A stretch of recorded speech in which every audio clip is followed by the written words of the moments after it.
Bonjour. Là, on va apprendre à analyser une lettre extraite d'un roman épistolaire. Il faut savoir que le commentaire littéraire d'une lettre n'est pas pareil que le commentaire littéraire d'un texte narratif ou bien un texte standard. Alors, cette étude se rattache à l'objet d'étude la littérature d'idées du XVIe siècle au XVIIIe siècle et cela concerne la classe de première générale. Et c'est l'œuvre intégrale Montesquieu, les lettres persanes, publiée en 1721, avec le parcours associé, le regard éloigné. Alors, donc en fait, pour commenter une lettre, il faut prendre plusieurs paramètres en compte. Alors, le premier paramètre à prendre en compte, c'est la situation d'énonciation. Alors, il faut savoir qui est le destinataire, donc celui qui a écrit la lettre. Qui a énoncé la lettre. Ensuite, il faut savoir le destinataire, donc la personne à qui s'adresse la lettre. Ensuite, le but de la lettre, la visée, autrement dit la raison pour laquelle est écrite la lettre. Est-ce que c'est pour transmettre un message, pour développer une réflexion, pour convaincre ou pour persuader? Ensuite, la date et le lieu de la lettre, de la rédaction de la lettre. Et ensuite, il faut prendre en compte les temps verbaux. Donc, on sait bien que les temps verbaux utilisés par la lettre s'inscrivent dans le système du présent. Autrement dit, le présent de l'indicatif, le futur de l'indicatif, le passé composé et l'imparfait. Deuxième paramètre à prendre en compte, ce sont les stratégies de l'argumentation. Une lettre, c'est forcément une argumentation indirecte.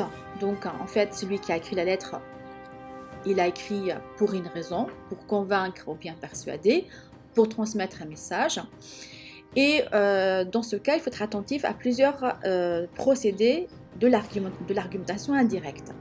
Le premier procédé, c'est l'ironie. Donc en fait, c'est un outil privilégié par l'argumentation indirecte. Par exemple, dans les lettres 24 et 103 des lettres persanes, le roi et le pape sont critiqués, mais de façon indirecte, avec un lexique mélioratif et plusieurs antiphrases. Donc on fait l'éloge du pape, du roi, mais derrière cet éloge se cache une critique des défauts, des travers de ces deux personnages. Deuxième paramètre à prendre en compte, c'est la satire. Donc la satire qui est plus forte que l'ironie. La satire est un registre littéraire. Et cette satire, donc souvent, elle critique, elle dénonce tout en ridiculisant le personnage. Par exemple, dans la lettre 30, qui remet en cause la curiosité des Parisiens, donc on montre que les Parisiens sont des gens très curieux, très fiers, très arrogants, très imbus de leur personnalité. Donc comment peut-on être persan, par exemple? Pour eux, c'est pas possible qu'on soit persan. Et du coup, en fait, la satire, elle est là pour démontrer, avec un trait comique, les défauts des personnages. Ou encore la lettre 52 qui critique les coquettes pleines d'illusions. Alors, troisième procédé qu'on trouve dans l'argumentation indirecte, ce sont les procédés de l'exagération, critiqués en s'amusant. Donc ces procédés permettent de lier les deux principes de la rhétorique antique, placere et docere, plaire et instruire, afin de donner à réfléchir au lecteur tout en l'amusant. Le premier procédé est l'hyperbole. Donc l'hyperbole, c'est un procédé d'exagération. Par exemple, dans la lettre 24, l'emploi fréquent de l'hyperbole met en avant les excès des Parisiens. Ensuite, on a le comique de situation, le comique de geste, qu'on trouve par exemple dans la lettre 24. Donc Ousbek, il est complètement perdu, bousculé par une foule parisienne, pressée et peu respectueuse des touristes étrangers. Donc tous ces procédés-là participent à l'exagération et à produire l'effet d'étonnement et l'effet d'exagérer les défauts, et surtout faire une caricature. Ensuite, parmi ces procédés de l'exagération, on trouve aussi l'emploi de l'absurde. Donc l'absurde, par exemple, l'auteur nous présente des situations absurdes, insensées, afin de révéler les défauts des personnages ou des institutions. Par exemple, la lettre 25 qui montre que la religion repose beaucoup plus sur les superstitions que sur la foi. D'autres procédés d'exagération, ce qu'on appelle le parallélisme de construction, les anaphores, la répétition. Donc tous ces procédés, ces figures de style, participent donc à l'exagération et à produire l'effet de l'hyperbole et surtout en fait pour montrer l'étonnement du regard éloigné sur une civilisation étrangère. Cinquième stratégie de l'argumentation indirecte, c'est l'emploi des modalisateurs. Alors les modalisateurs, ça peut être un lexique mélioratif ou bien un lexique péjoratif ou bien un vocabulaire donc valorisant ou bien un vocabulaire dévalorisant. Et le lexique mélioratif sert à valoriser et mettre une critique positive. Par exemple, la lettre 34 où Montesquieu glisse sous la plume d'Ouzbek un éloge à l'adresse de ses compatriotes comme étant des gens connus par la joie de vivre et par leur attachement à l'amitié. Ça veut dire en fait ici il fait un clin d'œil aux Français, que les Français sont des gens gais, des gens joyeux et des gens qui aiment bien l'amitié.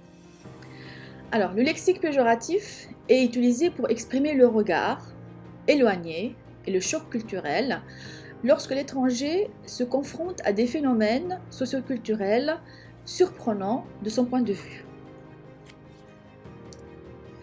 Cinquième stratégie de l'argumentation indirecte, c'est l'emploi de l'apologue. Alors, qu'est-ce que ça veut dire l'apologue? L'apologue est un récit inséré dans la lettre et il est le genre par excellence de la critique indirecte. Son aspect divertissant voile la virulence de la critique et adoucit la dénonciation. Par exemple, l'apologue des troglodytes, lettres 11 à 14, donne à réfléchir sur les injustices de la guerre, sur la violence tyrannique d'un pouvoir absolu et sur le partage des richesses entre les membres de la société. Donc en fait, cet apologue, c'est une véritable leçon de morale politique et de sciences politiques. Alors, l'apologue des troglodytes dénonce de manière indirecte les guerres offensives menées par Louis XIV ainsi que les excès de la monarchie absolue. Ça veut dire que l'apologue, c'est un moyen, c'est un masque utilisé pour dénoncer l'actualité, pour dénoncer donc par exemple à cette époque la politique militaire menée par Louis XIV, ou bien également pour dénoncer les excès de pouvoir monarchique. Troisième paramètre à prendre en compte pour l'analyse de la lettre, c'est la visée. Ça veut dire la visée, le but de la lettre. Donc la visée, on peut le placer dans le deuxième axe ou le troisième axe de lecture. Alors la visée, une lettre peut avoir plusieurs visées, hein, donc critiquer les défauts des personnages, dénoncer le dysfonctionnement des institutions comme la justice, la monarchie, l'exercice du pouvoir politique, etc. Révéler des situations absurdes qui nous paraissent normales, réfuter les thèses de l'adversaire. C'est pas possible, j'ai en train de... Dis-nous mon calme. Réfuter les thèses de l'adversaire et proposer sa vision du monde à travers le masque de la narration et du dialogue, mettre en valeur des qualités et célébrer des événements. Donc la visée, c'est critiquer les défauts et des personnages, dénoncer les dysfonctionnements des institutions comme la justice, la monarchie, l'exercice du pouvoir politique, révéler des situations absurdes qui nous paraissent normales, réfuter les thèses de l'adversaire et proposer sa vision du monde à travers le masque de la narration et du dialogue, mettre en valeur des qualités ou bien célébrer des événements. Donc en guise de conclusion, qu'est-ce qu'on peut dire ? La lettre repose sur l'argumentation indirecte. La lettre utilise des stratégies et des procédés permettant une critique indirecte. En tout cas, il y a un refus du didactisme, de la leçon de morale. Donc en fait, on essaie de transmettre une morale à travers le récit, à travers l'argumentation, à travers le dialogue. Et Montesquieu préfère laisser aux lecteurs le soin d'exercer leur sens de l'analyse et leur esprit critique. Le philosophe des Lumières ne fait pas de leçons, mais il laisse à ses lecteurs la liberté de dégager le sens implicite d'une lettre ou de tirer des enseignements d'un apologue. Voilà, donc on est à la fin de la leçon. Donc en fait, cette leçon, elle vise donc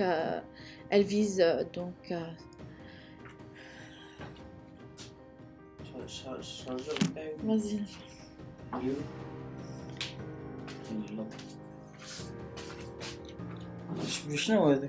Mais c'est une diaporama commentée, merde.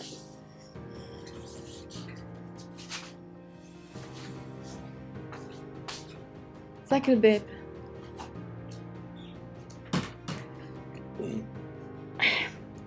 Donc en fait, en conclusion, on peut dire que la lettre repose sur l'argumentation indirecte. Elle utilise des stratégies et des procédés permettant une critique indirecte. Il y a chez Montesquieu un refus du didactisme et de la leçon de morale. Donc en fait, la transmission de la morale passe par le récit, par le dialogue, par l'argumentation indirecte. Et Montesquieu préfère laisser aux lecteurs le soin d'exercer leur sens de l'analyse et leur esprit critique. Donc le philosophe des Lumières ne fait pas de leçons, mais il laisse à ses lecteurs la liberté de dégager le sens implicite d'une lettre ou de tirer les enseignements d'un apologue. Donc en fait, ce cours s'inscrit dans la méthodologie du commentaire de texte. Donc comment commenter une lettre extraite d'un roman épistolaire. Il s'inscrit également dans l'étude de l'œuvre intégrale Lettres persanes de Montesquieu. Voilà, je vous remercie pour votre attention et au prochain cours.